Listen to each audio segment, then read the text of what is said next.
Bonjour mes chers amis. Samuel 1, ça parlait du règne de Saoul. Samuel 2, ça va parler du règne de David. Samuel 1, ça se termine sur la mort de Saoul et Jonathan dans la bataille contre les Philistins, alors que David est en train d'être mis de côté. Il attend que la bataille se finisse parce que Saoul aimerait tuer David. Maintenant, Saoul et Jonathan sont morts, Jonathan l'ami de David. Et il y a un Amalécite qui annonce à David avoir tué Jonathan et Saoul. À ce moment-là, il est mis à mort. Il pensait annoncer une bonne nouvelle à David, mais David lui dit on n'a pas le droit de toucher le oint d'Israël. C'est-à-dire le oint, c'est celui qui a été choisi par Dieu pour être roi. Donc il est mis à mort. Il y a un deuil et ensuite le poème de David. Un deuil qui va être fait apparemment trop rapidement puisque plus tard on reviendra dessus. Ils vont être réinhumés avec des funérailles plus dignes de ce nom. Alors, dans un premier temps, David, après ça, il va à Hébron et il est sacré roi à Hébron pour la tribu de Yehuda. Alors que Avner, le chef des armées de Saoul, il consacre Ishboshet, le fils de Saoul. C'est un fils qui n'était pas connu jusque-là. Ishboshet, l'homme de la honte. Je ne sais pas vraiment la signification profonde de pourquoi il y a ce mot. Est-ce que Shaoul a vraiment donné ce nom à son fils? Parfois les noms, on ne sait pas si c'est les vrais noms. En tout cas, il consacre Ishboshet et Ishboshet devient roi sur le reste d'Israël. Il y a cette division Yehuda et Israël qui normalement est matérialisée après la mort de Shlomo, mais qui, en tout cas, l'écrivain de Shmuel 2, il montre cette division depuis même l'époque de Saoul. Je vous rappelle que Saoul, il est Benjamin, il est de la tribu de Benjamin, donc il est plutôt côté Israël, alors que David, il est Yehuda, tribu de Yehuda. Donc, à ce moment-là, Yoav et Avner s'accrochent près de l'étang de Givon. Il y a des tueries, dont Achaël, le frère de Yoav. Yoav, c'est le chef des armées de David. Son frère meurt tué directement par Avner, le chef des armées de Benjamin. Et côté Benjamin, il y a 366 morts. Donc il y a 19 morts côté Yehuda, 320 morts avec Achaël, et 366 morts côté Benjamin. Ensuite, il y a une liste des fils de David qui sont nés à Hébron. Parce qu'après le règne de Hébron, David il va régner sur tout Israël. Mais à Hébron, il y a certains fils qui sont importants, donc je les nomme. Il y a Amnon de Achinoam de Israël. Amnon, retenez ce nom, c'est son premier fils, donc, et c'est pas un type sympa, vous allez voir. Ensuite, il y a Kilab de Abigail. Abigail, c'était la femme de Naval qui voulait pas donner à manger à David et que David a failli tuer, mais Abigail est venue pour lui donner à manger, pour dire non, non. Voilà, mais bon, après il est mort et David a pris sa femme, Abigail. Ensuite, il y a Avshalom qui est né de Macha. Avshalom, retenez ce nom aussi. Moi, j'ai tendance à bien aimer ce qu'il fait, mais la Torah va dans le sens où c'est plutôt mal. D'ailleurs, il y a un moment où il switch. Donc, il était bien, et puis tout d'un coup... Qui c'est Macha? C'est la fille de Talmaï, roi de Géchour. On a vu dans le Samuel 1, verset 27, que David, pour subsister, il allait faire des incursions à Géchour, entre autres. Et donc, dans ces incursions, il tuait des gens et il volait ce qu'ils avaient. De toute façon, ces gens-là n'avaient rien à faire en Israël, donc, entre guillemets, il se permettait pour sauver sa vie. Mais voilà, ici, il a pris, sans doute lors de ces incursions, la fille du roi et il l'a mariée.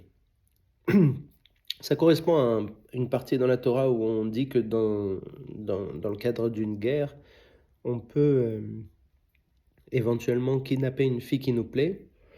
Et il y a tout un rituel à respecter. On ne peut pas coucher avec elle directement. On doit attendre, on doit raser sa tête, tout ça. On doit essayer de la rendre moche. Et si jamais vraiment on veut, à ce moment-là, on peut se marier. Mais il y a des conséquences. Et toutes les conséquences qui arrivent à cause de ça, elles sont dans cette histoire. Donc vous allez voir ce que Avshalom va devenir. Et ce que Tamar va vivre. Est-ce que David va vivre. Tamar, c'est la sœur de Avshalom. Elle est très jolie.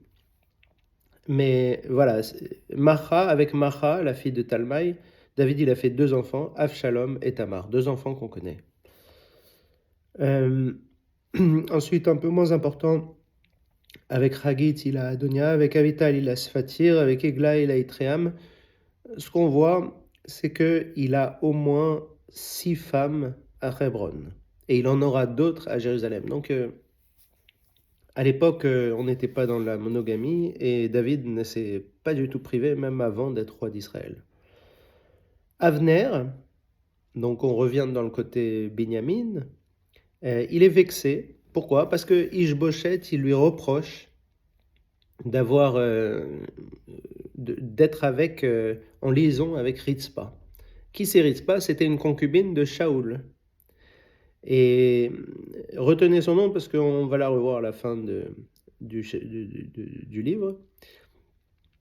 Et Avner, il est vexé parce que Saoul, il est mort, Ritzpa, elle est veuve, il a le droit de se marier avec Ritzpa, il n'y a pas de problème. Et Ishboshet, il lui reproche, alors que Avner, c'est le chef des armées.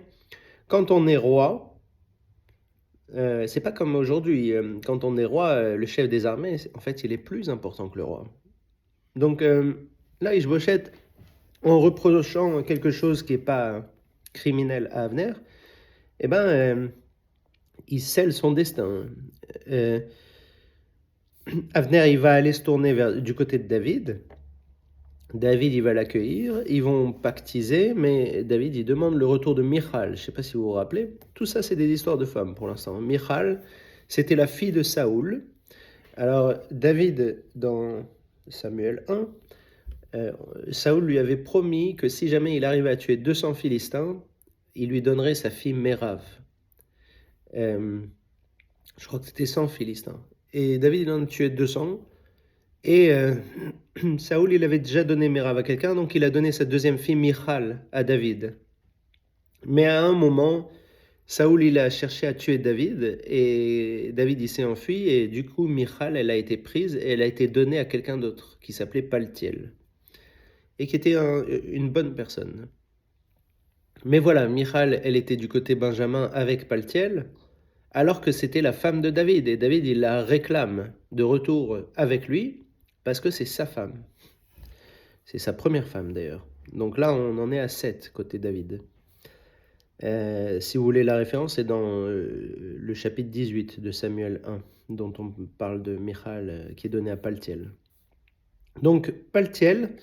Non, on donne Michal à David, pardon. Et donc, Paltiel, il la ramène jusqu'à Bahurim, mais il pleure. Il pleure tout en la ramenant. Il est très triste. Il voulait rester avec Michal. Et Michal est donné à David. Et donc, Avner et David pactisent. Le sort de Ishboshet est fini. Il n'a plus de protection. Et à ce moment-là, Yoav, qui se rappelle que Avner, il avait tué son frère lors de l'accrochage à l'étang de Givon, il va piéger Avner sur le chemin du retour et il va le tuer. À ce moment-là, David, il doit montrer à tout le peuple que c'est pas lui qui a voulu tuer, c'est Yoav qui a tué. Et il a même maudit Yoav et ses enfants à ce moment-là. Alors que Yoav, c'est le chef des armées de David, et vous allez voir, quand on est roi, c'est pas le roi le plus fort dans la royauté juive, c'est le chef des armées. Donc Yoav, il s'oppose souvent à David et vous allez voir qu'il a toujours le dernier mot presque. Donc, Ishboshet, maintenant qui est sans protection de Avner, il est tué par 2 autres fils de Saoul et les deux fils, puisqu'ils ont tué Ishbosheth, ils sont condamnés à mort, donc il ne reste plus beaucoup d'enfants de Saoul. On en trouve un qui s'appelle Méphibosheth et qui est le fils de Jonathan. Donc il y a Saoul, Jonathan, Méphibosheth, encore quelque chose avec la honte. Lui, il est boiteux. Il a un problème pour marcher. Donc il est toujours porté. Donc voilà. Retenez Méphibosheth, on va en parler, c'est des petites anecdotes sur lui, mais pas grand-chose, mais voilà, Méphibosheth, c'est le descendant de Saoul qui reste. Il y a des questions qui se posent à ça, parce que, bon, voilà, il y a beaucoup d'autres enfants de Saoul, enfin de petits-enfants, et bizarrement,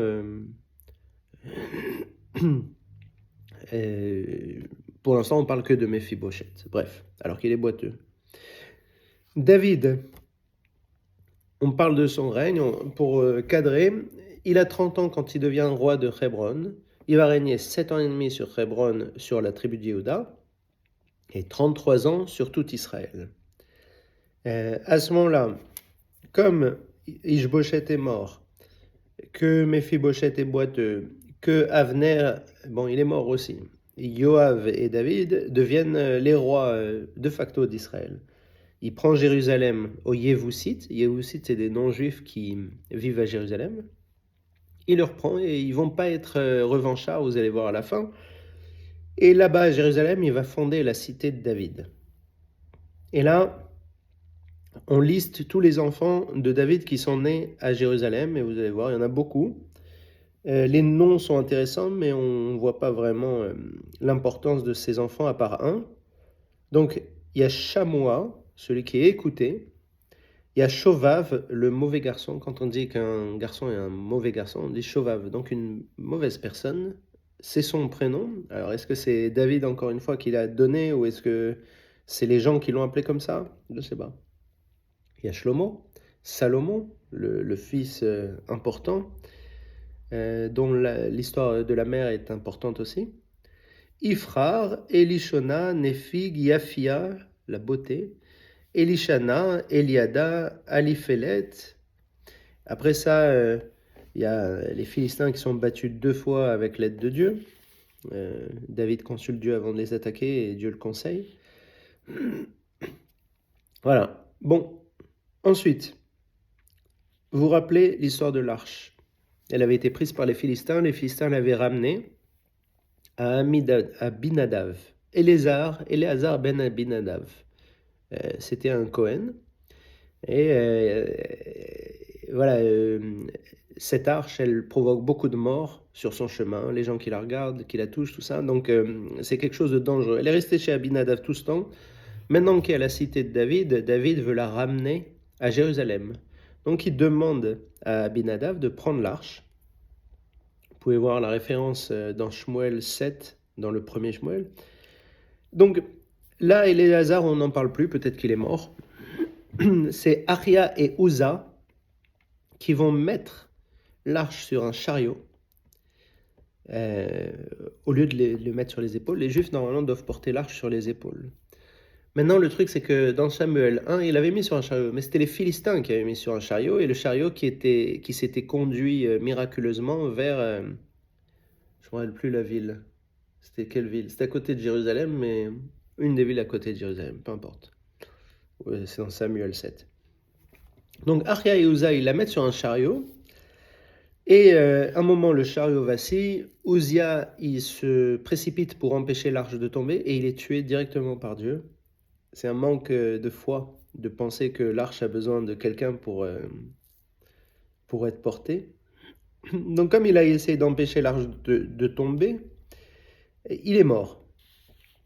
À ce moment-là, les gens ont peur de l'arche.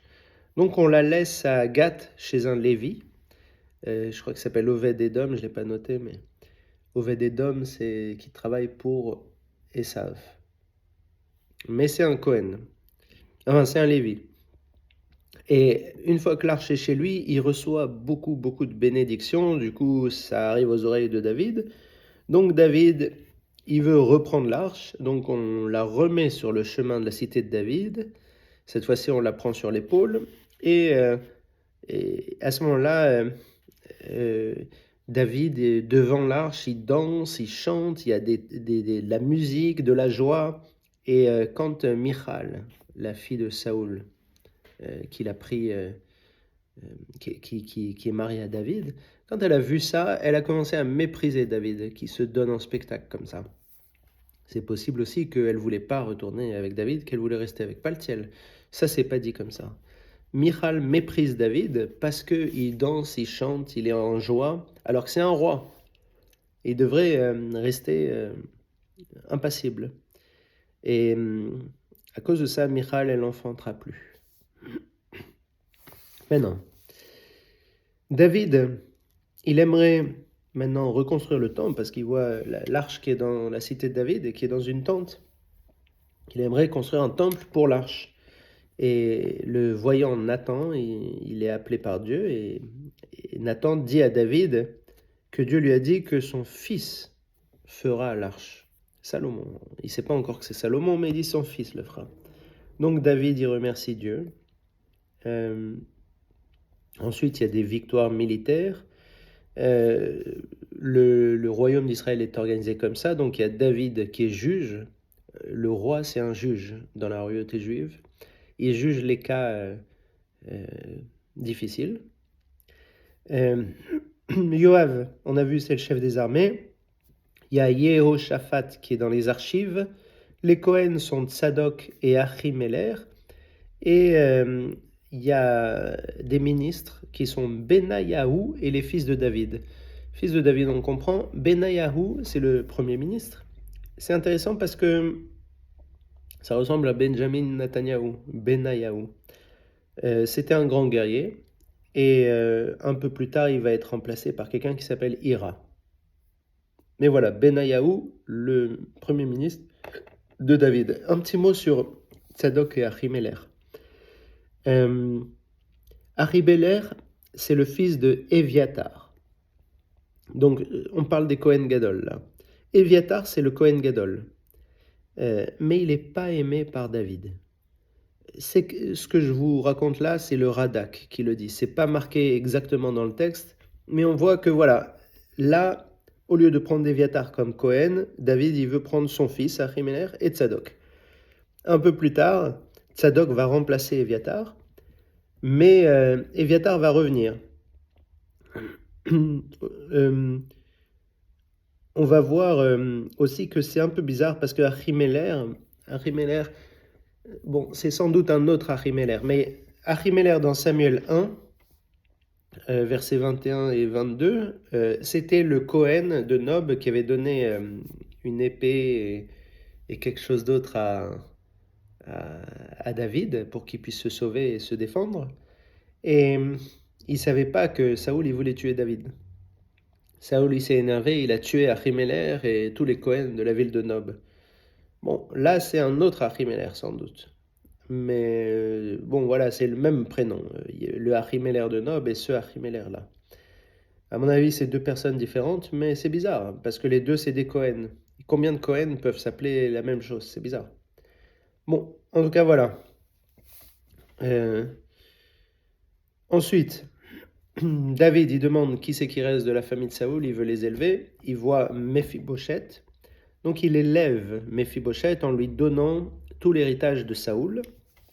Vous vous rappelez, c'est le boiteux, le seul enfant de Saoul qui reste jusque-là, mais vous allez voir qu'en fait, il y en a d'autres. Et donc, c'est son serviteur Tsiva qui dit à David que voilà, il y a Méphibosheth, c'est un enfant de Saoul. Et donc, Tsiva est le serviteur de Méphibosheth. Vous allez voir, les deux personnalités vont revenir un peu plus tard. Ensuite, le roi d'Amon meurt, Nachash. Vous vous rappelez, Nachash, ça veut dire serpent, mais c'est là que vivait David quand il se sauvait de Saoul. Donc, quand Saoul était roi, David ne pouvait pas rester en Israël, il s'est sauvé chez Nachash. C'est là qu'il faisait des incursions sur le roi de Géchour et qu'il s'est marié avec la fille du roi de Talmaï, roi de Géchour, Macha. Donc, Nachash, il meurt, le roi d'Amon, l'ami de David.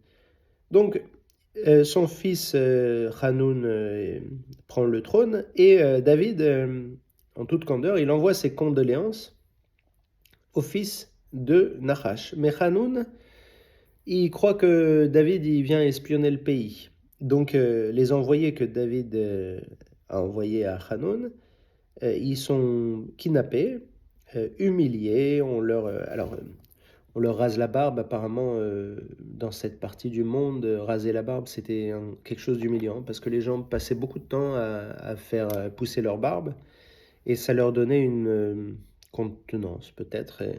Donc là, ils doivent se raser la barbe et donc du coup, ils sont obligés de rester quelque part à l'abri des regards pendant plusieurs mois.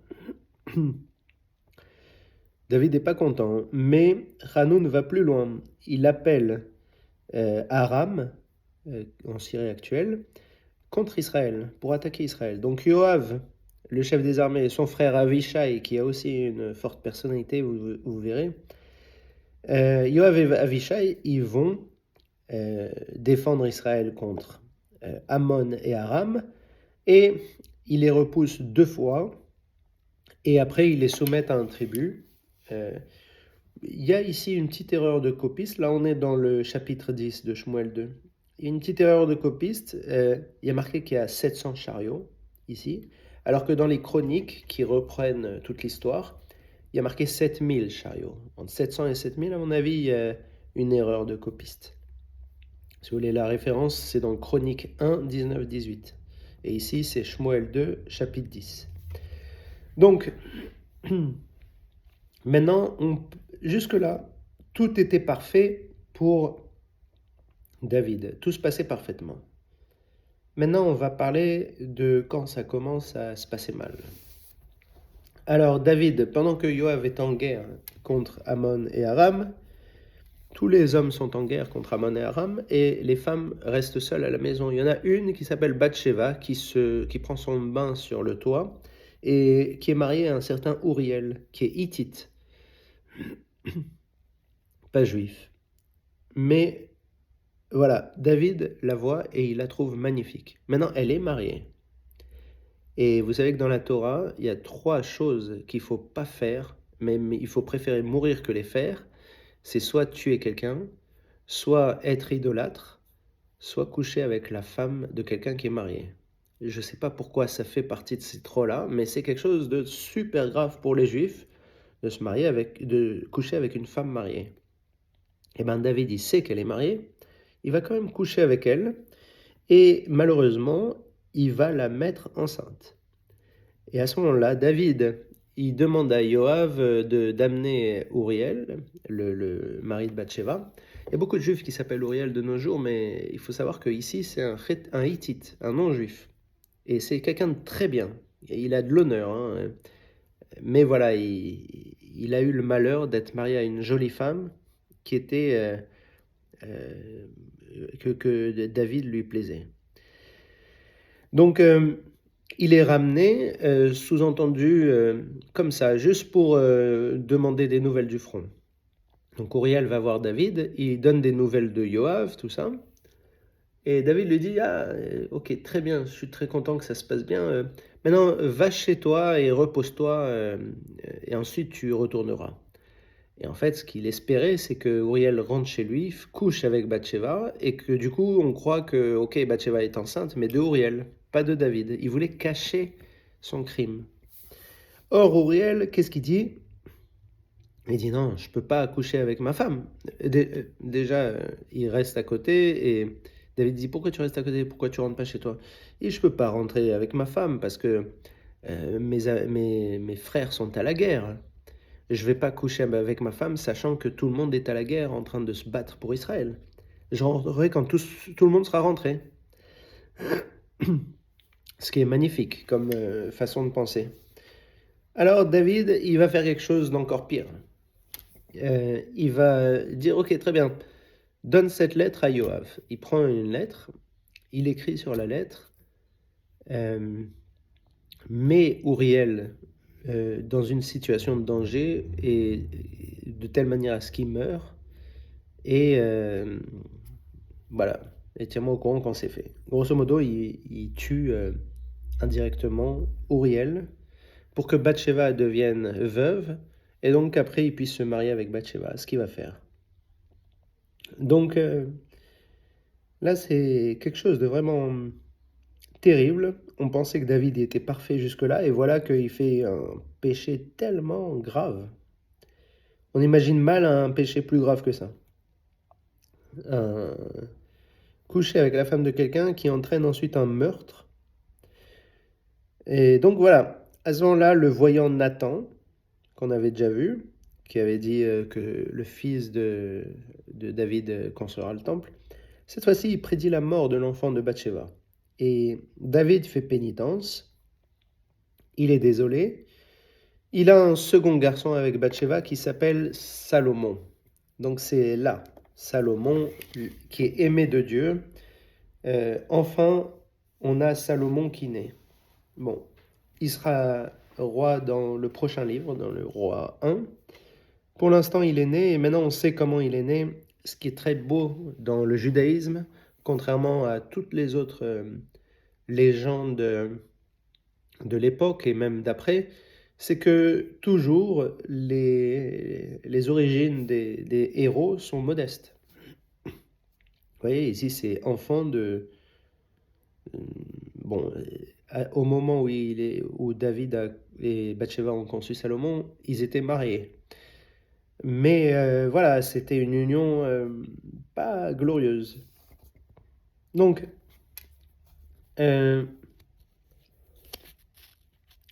voilà. À ce moment-là, on parle de la victoire de Yoav en Ammon et Aram, et il prend Rabat. Rabat, ça existe toujours, Rabat. Ou sinon, je ne sais pas si ça existe, mais j'ai vu une carte de l'ancien temps et on sait où c'est. Effectivement, c'est côté près de la Syrie, dans le nord. Et donc, il prend Rabat aux Ammon, et ensuite David, il arrive pour finaliser la guerre, pour prendre toute la gloire sur lui, parce que Yoav, il donne la gloire au roi, il est très respectueux de la royauté. Et donc, à ce moment-là, il y a marqué que David fait passer tous les habitants de Ammon aux instruments de torture. Alors ça dérangeait les commentateurs. Pourquoi? Parce que c'est quelque chose de... comment dire, d'inhumain de torturer. On parle de torture grave avec des scies et du feu, des choses, des haches, tu vois, torture à la hache. Bref, c'est de la torture un peu sordide, et ça c'est interdit pour les juifs, même pour les méchants, pour les ennemis, on n'a pas le droit de torturer. Alors, bon, on sort de ça en disant, voilà, on montre les instruments de torture que les Aramites avaient. Donc, en fait, que les Ammonites avaient. On est Ammon ou Aram? Je confonds les deux maintenant. Ouais, c'est Ammon. C'est Ammon, je crois. Ouais, c'est Ammon. Donc, on voulait montrer comment les Ammonites étaient inhumains. Donc, on leur montre, on leur fait honte. Regardez les instruments de torture que vous avez, vous. Vous êtes inhumains. À mon avis, c'est ça qui s'est passé, parce qu'on imagine mal David aller à ce point dans la barbarie, mais c'est très intéressant parce que figurez-vous que un de mes livres de soutien, voilà, ça c'est mes deux livres de source. J'ai ce livre-là que tout le monde connaît, de la librairie Gallia, et j'ai un livre ancien. C'est un livre magnifique qui est très bien conservé et qui a été fait au temps de Louis-Philippe Ier, donc au 19e siècle, par le Rav S.K.N. Et quelque chose qui est très intéressant dans ce livre aussi, c'est qu'il y a beaucoup de souscripteurs, c'est-à-dire des gens qui ont financé cette étude. Et parmi ces souscripteurs, il y a énormément de non-juifs. À cette époque, les non-juifs étaient très intéressés par ce que le Rav SKN avait à dire.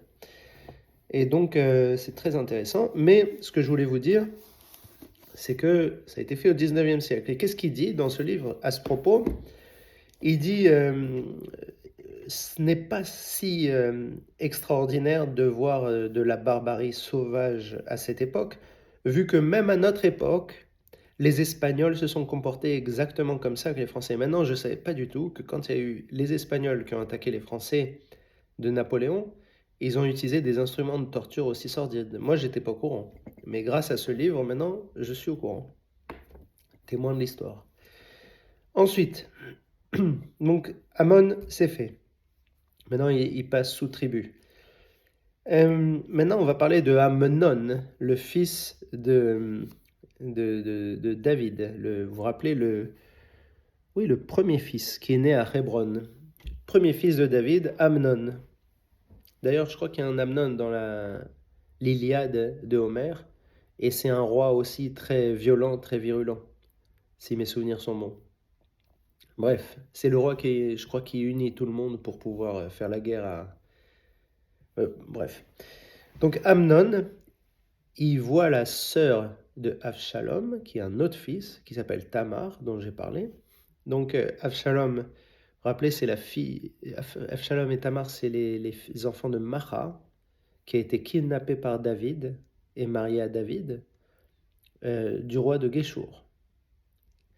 Donc Amnon, il veut la sœur de Avshalom. Il l'aime. Il veut coucher avec elle, grosso modo.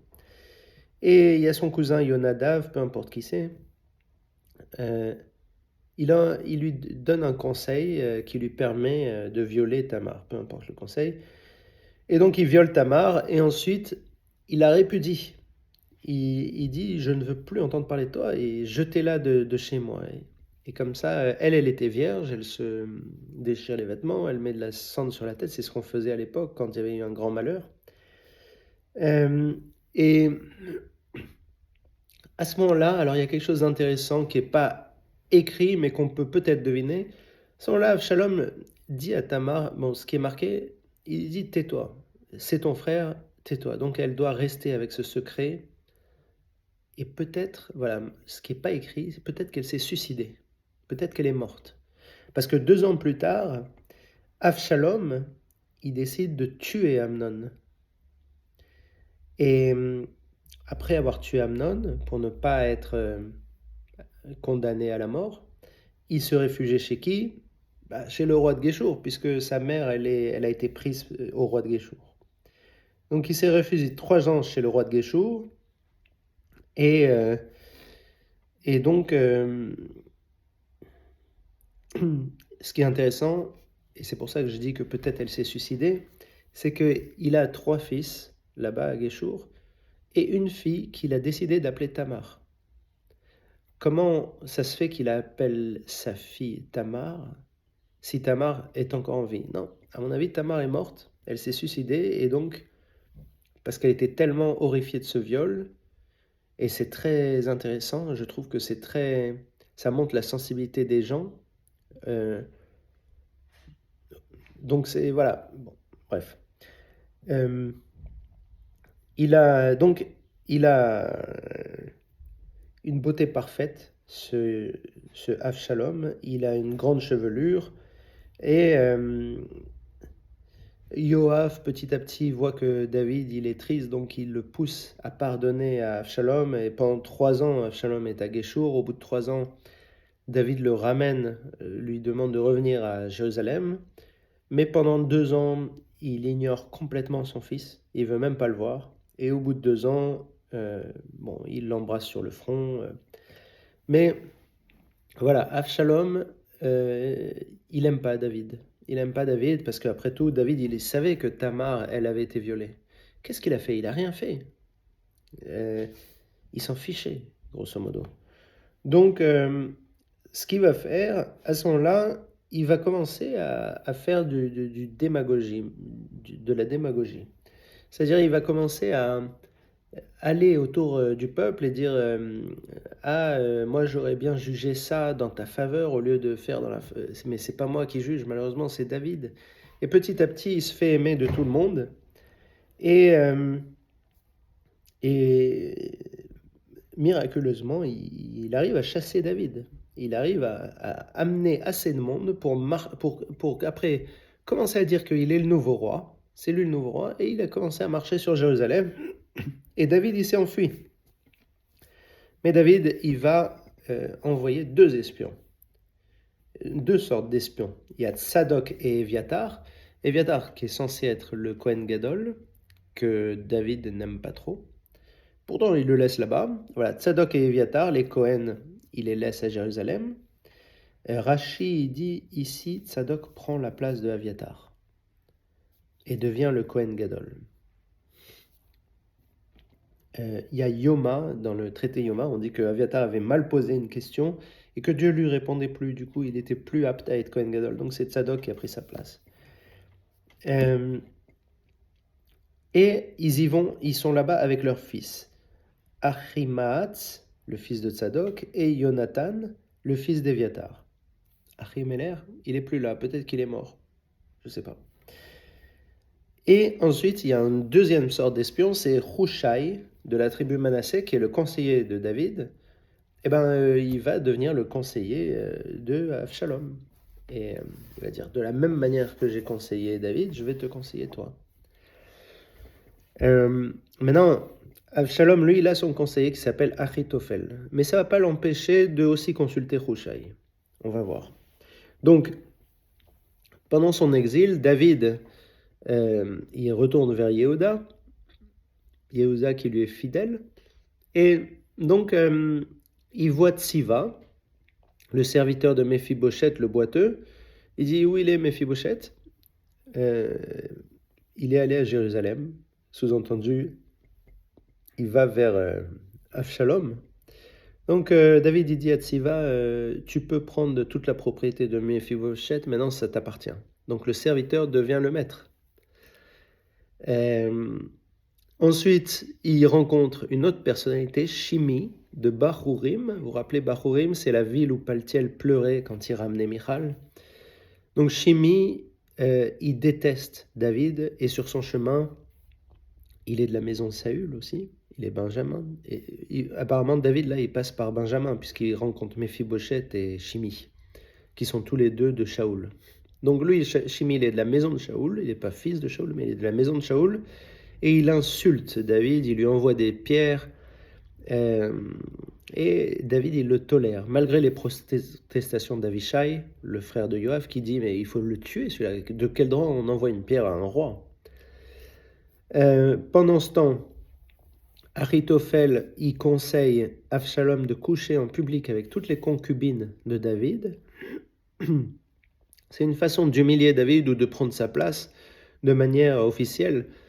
Je ne pense pas forcément que Avshalom avait vraiment envie de coucher avec les concubines de David, puisqu'il est très beau et qu'il est apparemment touché par le viol de Tamar. Et en même temps, voilà, David, il a eu cette histoire avec Bathsheba, donc tout le monde sait que c'est vraiment interdit de coucher avec la femme de quelqu'un d'autre. Bon, il va quand même le faire. Et vous allez voir, c'est à partir de là que la chance va tourner. Je crois qu'on peut retrouver dans Shaoul 2 la règle, surtout ne jamais coucher avec la femme de quelqu'un qui est marié. Que tu le veuilles dans le cas de David ou non dans le cas de Avshalom. Donc, à ce moment-là, Avshalom, il commence à dire, voilà, maintenant il faut reprendre aussi Yehuda, donc on va attaquer David. Achitophel, il lui donne un conseil qui est plutôt bien, et Hushai, donc l'espion de David, il lui donne un conseil, mais en parallèle, il dit au Cohen le conseil qu'il a donné, et les Cohen, ils envoient leur fils prévenir David, et donc David est au courant du plan. Et Avshalom, il préfère le conseil de Hushai. Donc il va faire selon le Hushai, et Achitophel, il ne peut pas supporter qu'on n'écoute pas son conseil, donc il va se donner la mort. Donc lui qui avait conseillé à Avshalom de coucher avec les concubines de David, il se donne la mort finalement. Voilà, c'est jamais bien de même conseiller de coucher avec les concubines.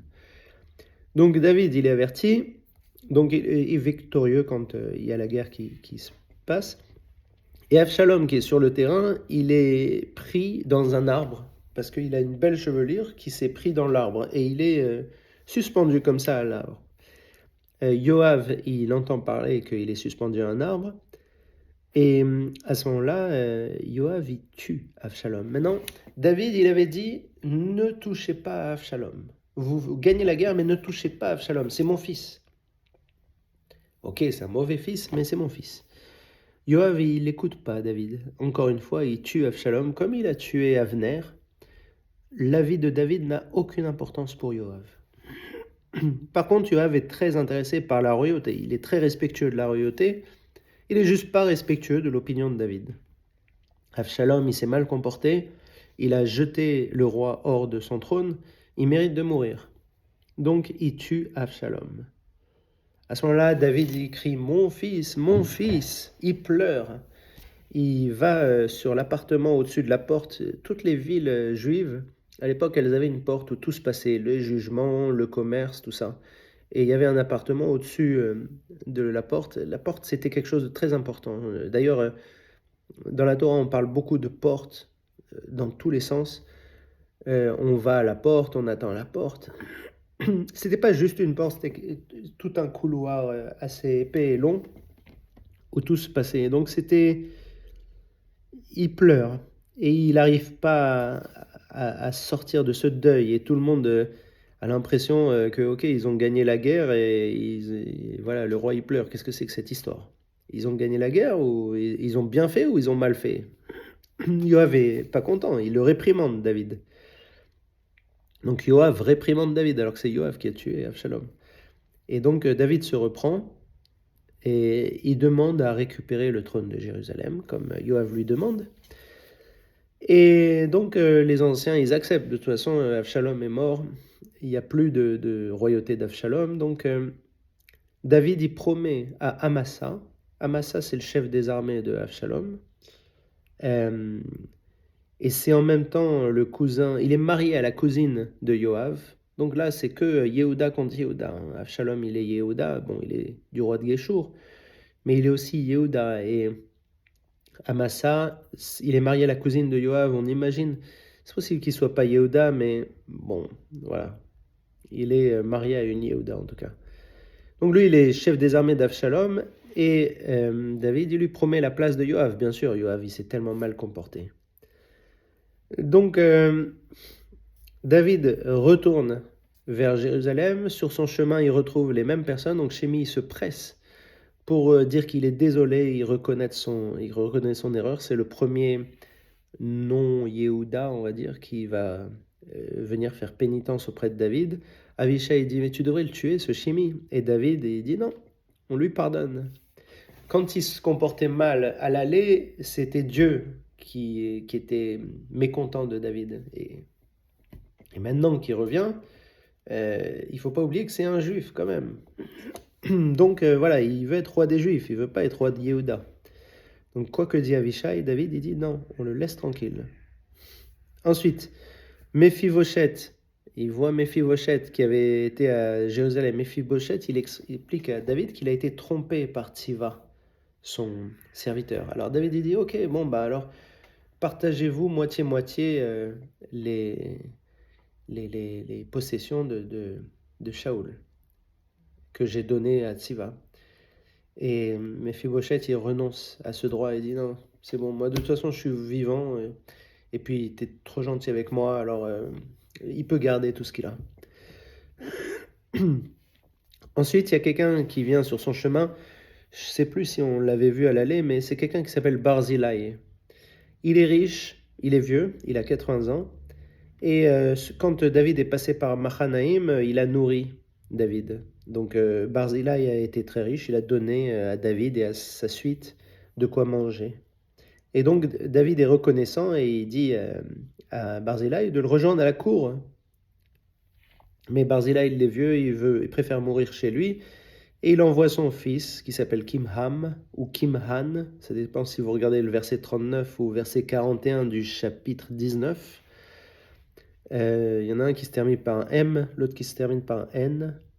C'est souvent comme ça d'ailleurs, à cause de l'araméen qui finit par N et l'hébreu qui finit par M. Après ça, il y a une sorte de dispute entre Israël et Yehuda, sous-entendu que David a tendance à favoriser Yehuda. Alors que eux ils sont 10 tribus et que ça c'est juste une tribu. Et donc voilà, il y a cette petite dispute où David ne prend pas part, et comme il ne prend pas part, comme il dit pas non, tout le monde est sujet égal, eh ben, il va se passer un autre problème. Donc, Sheva de Benjamin. Donc, maintenant, on rentre dans la tribu de Benjamin. C'est encore la tribu de Shaoul.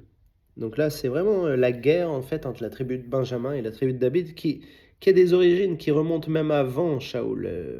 On se rappelle de l'histoire de la concubine du Lévi qui était dans les Juges. Dans les Juges ou Josué, je sais plus, mais c'était une histoire. Non, c'était les Juges.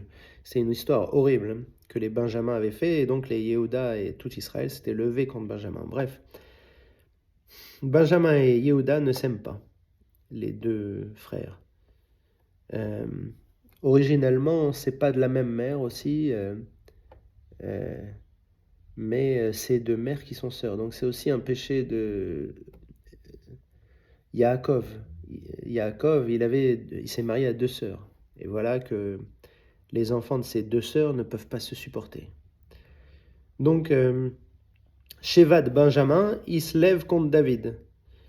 Et il amène tout Israël, au nom d'Israël, il se lève contre David. Mais à ce moment-là, Amasa, donc le chef des armées d'Avshalom, il est chargé de réunir l'armée, mais il n'y arrive pas. Et donc, Yoav, il arrive, il dit, moi je suis prêt. Et après il trouve un moyen de tuer le mari de sa cousine. Donc il le tue, Amasa. Yoav tue Amasa.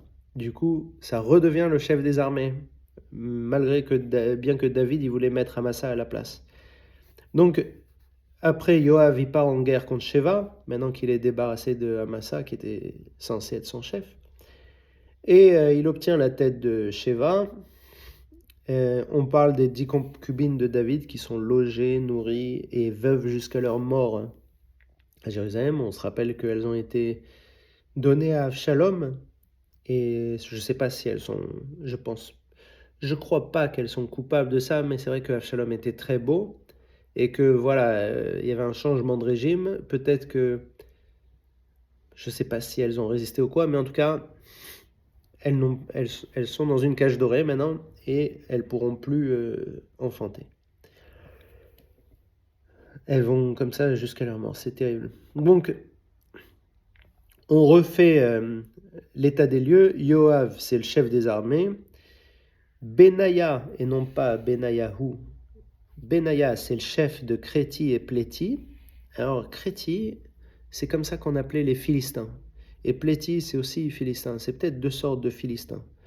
C'est peut-être quelqu'un qui règne sur les territoires philistins qui sont soumis à un tribut, puisque les Philistins, ils ont tellement perdu de bataille.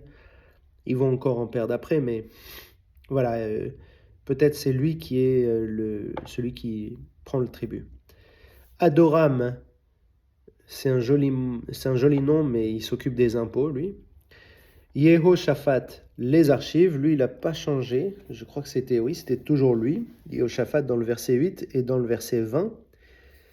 Et Sheya, comme quoi, les archives, c'est peut-être le métier le plus stable. Sheya, secrétaire. Et Tzadok, Éviatar, Cohen. Achiméler, le fils d'Éviatar, il n'est plus là. Éviatar reprend sa place. Voilà, je ne sais pas. Ensuite, Ira, qui est ministre. À la place de Benayahu, et il n'y a plus de fils de David ministre. David, il dit, voilà, mes fils, ils sont plus ministres. Maintenant, c'est fini.